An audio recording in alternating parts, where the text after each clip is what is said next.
Sekarang seperti apa sih pengujiannya? Ibu sudah sampaikan juga pada PPT sebelumnya. Jadi cara kerja tes hemoglobin ini sebagian besar tes darah mengambil sedikit darah dari vena ya. Nah, ada juga dari jari ya, misalnya di periper ya. Kalau misalnya ada juga di pada bayi, misalnya beda lagi cara pengambilannya ya itu. Nah, dengan cara apa? Membersihkan kulit dengan alkohol 70% ya gitu kan. Kemudian dengan tourniquet karena di pena tadi ya. Tourniquet itu ditaruh di lengan agar pembuluh, kemudian kita ikat agar pembuluh darah tadi membengkak dengan darah ya. Memasukkan jarum ke pembuluh darah, nah itu kemudian tarik sampel darah tadi ke dalam botol atau semprit ya. Jadi setelah diperoleh jumlah darah yang diinginkan dimasukkan ke dalam botol untuk dilakukan pemeriksaan. Lepaskan karet gelang dan lepaskan jarum dari vena yang tourniquet tadi ya. Kemudian bersihkan kembali bekas tusukan tadi, misalnya dengan kapas alkohol dan dibersihkan sampai darahnya tidak keluar lagi ya. Baru dilakukan pengecekan kadar Hb. Bisa dengan Hb Sahli, bisa dengan Hb digital, dengan spektro ya. Itu. Jadi untuk pemeriksaan Hb itu jadi ada berbagai macam alat atau teknologi ya untuk mengetes melihat kadar Hb seseorang. Nah, ini interpretasi hasilnya dikatakan normal untuk pria itu 13. Penyebab kadar Hb rendah itu banyak sekali, misalnya salah satunya adalah anemia ya. Kemudian perdarahan, penyakit ginjal kronis, ya, sumsum tulang yang tidak dapat menghasilkan sel darah baru. Nah, itu karena seperti misalnya kondisi pada seorang yang mengalami kanker darah ya, leukemia atau kanker lainnya, keracunan obat atau ya tadi makanya ketika kita melakukan pemeriksaan Hb itu harus dikasih tahu dokter kita, saya ini dok sedang mengkonsumsi obat ini karena emang saya sedang sakit misalnya apa gitu. Itu harus diinformasikan ya. Takutnya tadi mempengaruhi kan hasil Hb-nya, harusnya misalnya normal jadi tidak normal karena pengaruh dari obat tadi. Nah, itu artinya kan tidak masalah kan gitu kalau emang ada faktor ibaratnya apa ya, bias ya, penyebab bias hasil dari pemeriksaan. Atau misalnya karena terapi radiasi atau kan adanya infeksi lain atau kelainan dari sum-sum tulangnya. Kemudian juga kondisi asupan nutrisi yang buruk ya, artinya tidak bisa mengatur pola makan dengan baik. Jenis makanan yang dikonsumsi juga merupakan makanan yang tidak meningkatkan kadar Hb, misalnya itu malah menyebabkan Hb kita rendah atau bahkan sebaliknya, gitu menyebabkan Hb tinggi. Jadi nutrisi ini sangat juga mempengaruhi kadar Hb seseorang. Ini juga sudah ada beberapa penelitiannya, ya. Kemudian tingkat zat besi, folat, vitamin B12 atau vitamin B6 yang rendah. Penyakit kronis lainnya seperti rheumatoid, artritis ya. Kemudian juga kadar hemoglobin yang paling sering disebabkan oleh kadar oksigen yang rendah dalam darah atau hipoksia yang terjadi dalam jangka waktu yang lama. Jadi itu penyebab kadar Hb seseorang itu rendah ya. Selain itu juga ada yang menyebabkan kadar Hb seseorang itu tinggi seperti apa. Nah, itu kayak misalnya perokok dan lain sebagainya. Itu bisa kita diskusikan ya. Nah, sekarang kita masuk ke uji golongan darah. Nah, kenapa kita perlu juga melakukan pemeriksaan golongan darah ini? Ya, untuk mengetahui atau mengidentifikasi jenis golongan darah seseorang atau tipe golongan darah seseorang itu masuk ke golongan mana. Nah, kan kita sudah pernah mengetahui atau sudah pernah melakukan ujinya, sudah pernah diuji juga. Dan juga kita tahu golongan darah itu ada tipe A, tipe B, tipe AB, dan tipe O. Ya, jadi golongan darah adalah tes yang menentukan jenis golongan darah seseorang atau tipe ya golongan darah seseorang. Tes ini penting jika misalnya kita memerlukan transfusi darah atau berencana untuk mendonor darah. Walaupun kita tidak memerlukan saat ini transfusi darah, kita harus segera melaksanakan uji golongan darah. Khawatirnya kita mengalami perdarahan hebat, kekurangan darah, sehingga kita perlu transfusi atau perlu perlu darah dari seseorang, pendonor kan. Jadi artinya kita sebagai resipiennya, penerimanya. Nah, makanya dari mulai anak-anak misalnya sekolah TK ya atau PAUD itu sudah dilakukan pemeriksaan darah.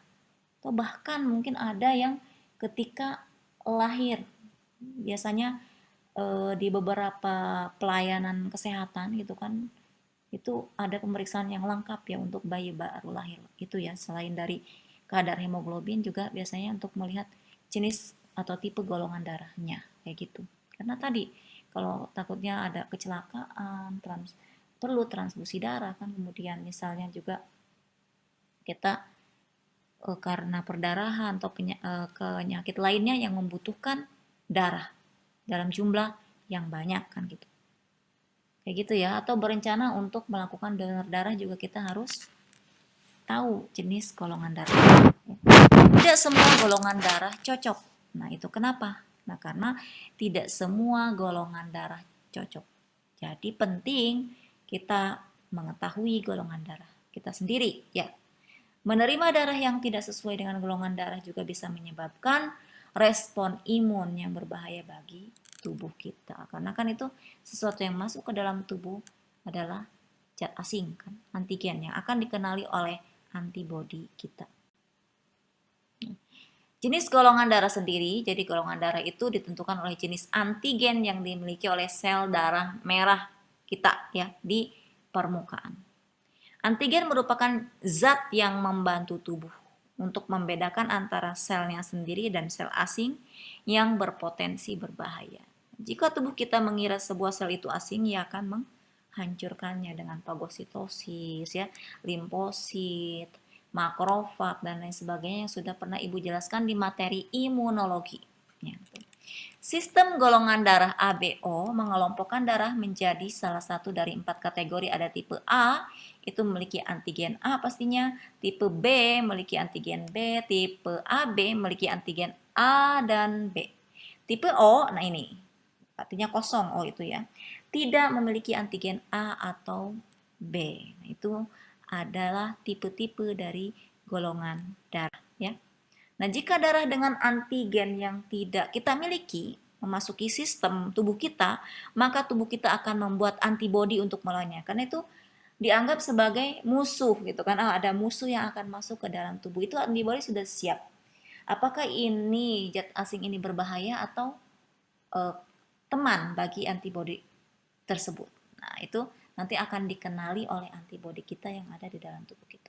Namun, beberapa orang masih dapat menerima darah yang bukan golongan darahnya dengan aman selama darah yang mereka terima tersebut tidak memiliki antigen yang menandainya sebagai benda asing, sehingga tubuh mereka tidak akan menyerangnya. Tapi kalau sudah desain warning ini ada suatu asing yang bisa membahayakan, itu langsung akan dipagositosis atau dihancurkan ya.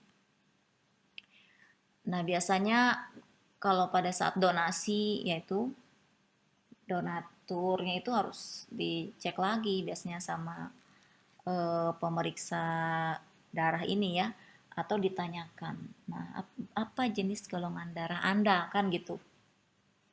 Nah, kalau lupa ya udah diuji lagi, itu gampang sekali kok, tidak butuh waktu yang lama ya gitu. Yang penting harus ada regennya, serumnya ya, anti A, anti B, anti AB, anti RH-nya.